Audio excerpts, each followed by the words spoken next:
speech that you're about to give, your last speech, is the only speech where I say to you there is a format and you must use it. Step 1 has to be step 1, and step 2 cannot be step 4.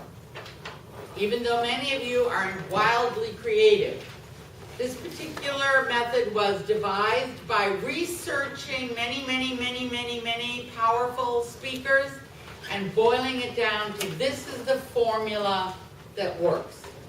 Right?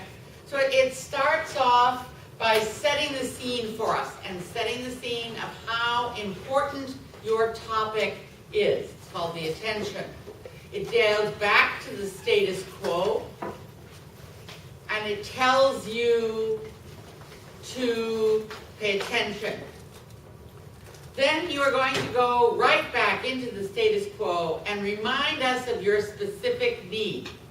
Horses dying in the street, people not able to get good prenatal care, and babies being born in stressful situations.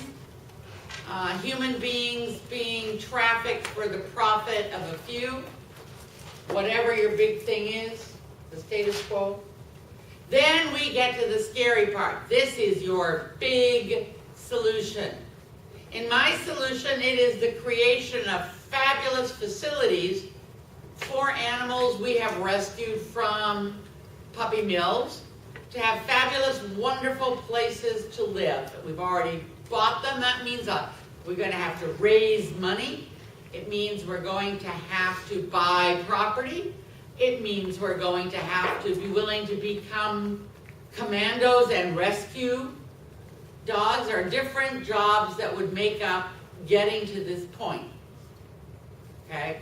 So your big thing has to be something where there would be a number of steps involved. Not, let's make midwifery more commonly known, but something really major, like mandatorily now, midwife first line.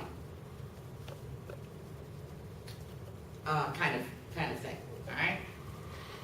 Then we go to the visualization, which is the dream of how wonderful the world would be if only what we wanted to have happen could happen. Right? So, how wonderful the world would be if education was modeled around the need of the child. How wonderful the world would be if from now on a method was found to get healthy, wholesome food out to everyone at a reasonable price, which you could take home in your carefully hand-sewn basket. So you're not even forcing little children in Cambodia to work 16-hour days to make those cheap bags. But this is how wonderful the world will be if only what I said was true. Then you're going to tell us what the specific action for today is. You guys are organizing the speakers for our conference. Some of you guys are organizing the conference center. Some of you, do you understand what I'm saying? So you could either decide to, I would prefer you to stick with one group, but you could have two possibly going at the same time if you can't think of one really big one. You cannot sign a petition. You cannot circulate a petition. And you cannot write to your congressperson. Because those things don't actually work.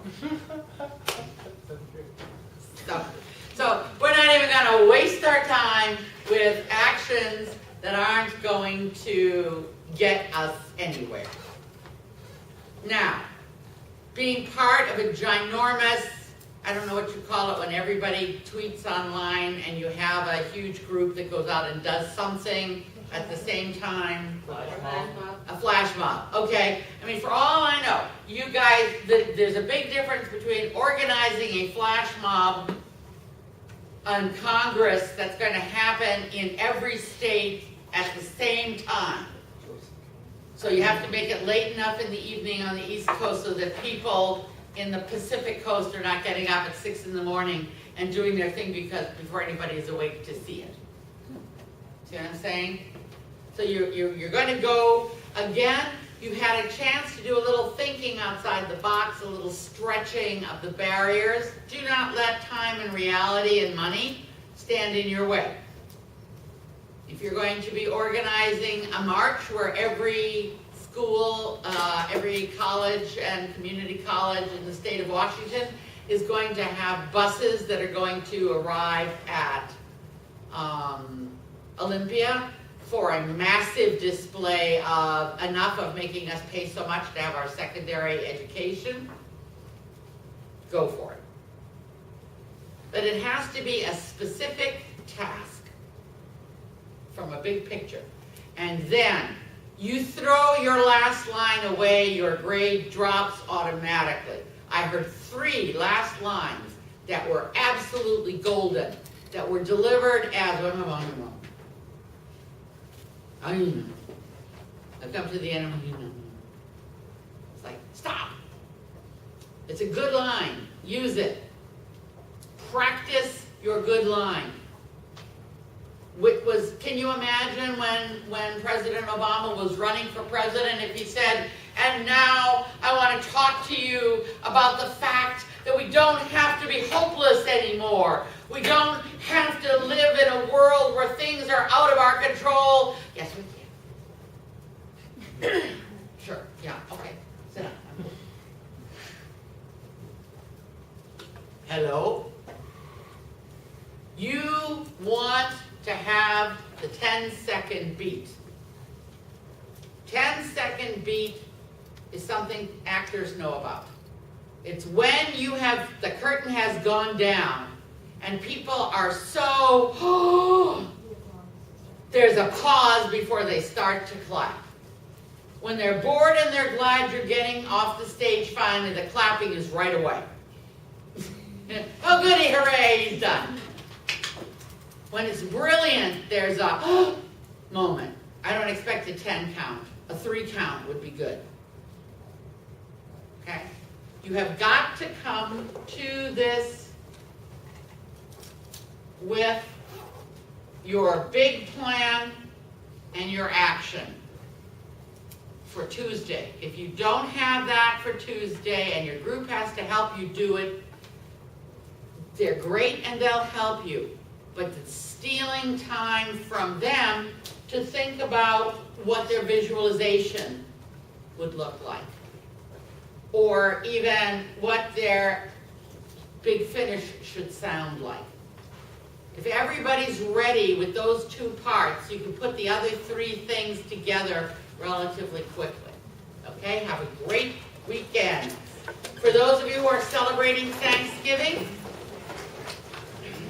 have a great one. For those of you for whom Thanksgiving is not something you celebrate,